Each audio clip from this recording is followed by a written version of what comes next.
नमस्कार साथियों, स्वागत है आपका अपने YouTube channel astro with Kanha में। साथियों, आज आपके लिए हस्तरेखा में पामिस्ट्री में एक बहुत ही सुंदर विषय लेकर आए हैं। कैसे आप अपनी हाथों की लकीरों से अपना वैवाहिक जीवन के बारे में पता लगा सकते हैं। अपने हाथों की रेखाओं से मैरिटल लाइफ के बारे में वह सब कुछ जानकारी प्राप्त कर सकते हैं कि कब आपका विवाह होगा, किसके साथ आपका विवाह होगा, किस उम्र में आपका विवाह होगा। साथ ही साथ आपका जो लाइफ पार्टनर है वो कितना स्नेह करने वाला होगा, आपसे कितना प्रेम करने वाला होगा। आपका जो विवाह होगा वो लव मैरिज होगी या अरेंज मैरिज होगी, ये सब मैं आपको आज हाथों की रेखाओं से देखने का बहुत ही आसान विधि और सरल विधि से बताने का प्रयास करता हूँ। यदि आपने अभी तक हमारे चैनल को सब्सक्राइब नहीं किया है तो चैनल को सब्सक्राइब करें, साथ ही साथ वीडियो को लाइक करें। तो आइए जानते हैं कैसे अपनी हाथों की रेखाओं से अपने मैरिटल लाइफ के बारे में पता किया जा सकता है। साथियों, सबसे पहले मैं आपको बताऊंगा हाथ में विवाह रेखा कौन सी होती है। तो जैसे कि आप जानते हैं, ये जो हाथ का जो ये नीचे वाला साइड होता है ना, तो आपको देखना है यहाँ पर कुछ रेखाएं बनी होती हैं, कुछ लाइन बनी होती हैं। तो जो गहरी और स्पष्ट लाइन होती है उसी से ही विवाह का विचार किया जाता है। ये विवाह रेखा होती है। विवाह की सारी जानकारी इसी रेखा के द्वारा प्राप्त की जाती है।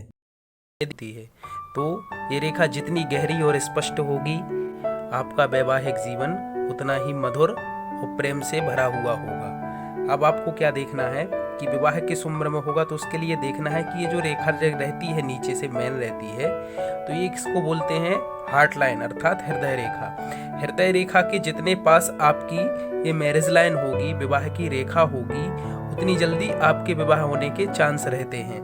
यदि ये विवाह रेखा हृदय रेखा के बिल्कुल बहुत करीब है तो आपकी 20 या 22 की उम्र में विवाह होने के योग रहते हैं। यदि ये बीच में है तो आपके 25 से 27 वर्ष के उम्र में विवाह होने के योग रहते हैं। और यदि आपके हार्ट लाइन से आपकी मैरिज लाइन थोड़ी दूर है तो आपकी 30+30+ की एज में विवाह होने की उम्मीद रहते हैं। अर्थात आसान भाषा में समझाएं तो आपकी हृदय रेखा से विवाह रेखा जितनी पास होगी उतनी जल्दी आपके विवाह होने की उम्मीद रहती है, और जितनी दूर रहेगी उतनी ही शादी में विलंब होगा, उतनी ही शादी लेट होगी।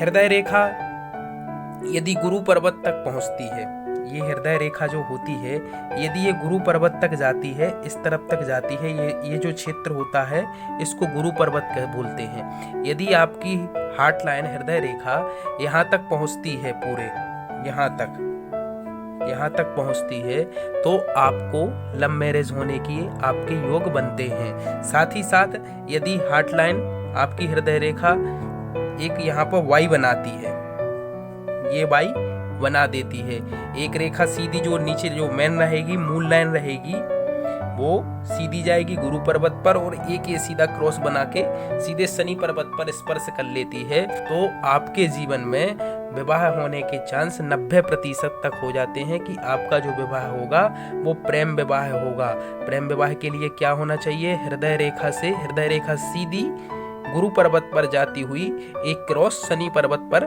बनानी चाहिए। तो आपके हस्तरेखा के अनुसार 90% तक आपके योग बनते हैं कि आपका जो विवाह होगा आपका प्रेम विवाह होगा। गुरु पर्वत के साथ शनि पर्वत पर यदि ये रेखा दोनों मिलती है, और यदि शनि पर्वत पर नहीं मिलती, सीधी गुरु पर्वत क्रॉस करती है, पूरा गुरु पर्वत तक जाती है, तो भी आपके 75% चांस बनते हैं कि आपका जो विवाह होगा वो प्रेम विवाह हो। यदि गुरु पर्वत पर क्रॉस या स्टार हो, साथ ही साथ विवाह रेखा गहरी और स्पष्ट हो, तो आपका जो लाइफ पार्टनर है वो आपसे बहुत प्रेम और स्नेह करने वाला होगा।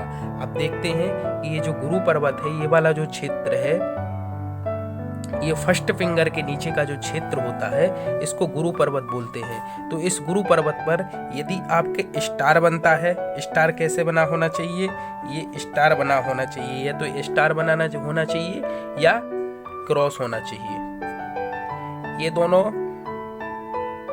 निशान यदि आपके इस गुरु पर्वत पर बनते हैं तो आपका जो पार्टनर रहेगा वो आपसे बहुत प्रेम और स्नेह करने वाला होगा। साथ ही साथ आपको क्या देखना है कि आपकी जो विवाह रेखा है ये गहरी और स्पष्ट होनी चाहिए। आशा करता हूँ वीडियो में बताई गई जानकारी आपको बड़े ही आसानी से समझ में आ गई होगी। वीडियो को लाइक करें, लोगों तक और शेयर करें। साथ ही साथ ज्योतिष और वास्तु से संबंधित जानकारी के लिए हमारे चैनल को सब्सक्राइब करें। यदि आप अपनी जन्म कुंडली का अध्ययन कराना चाहते हैं, उससे संबंधित किसी भी विषय वस्तु के बारे में जानना चाहते हैं, तो कमेंट बॉक्स में अपनी date of birth, date of time और अपना जन्म स्थल लिखें। निःशुल्क आपकी जन्म कुंडली अध्ययन की जाएगी। ज्योतिष से संबंधित किसी भी प्रश्न के बारे में जानना चाहते हैं तो आप हमें कमेंट कर सकते हैं।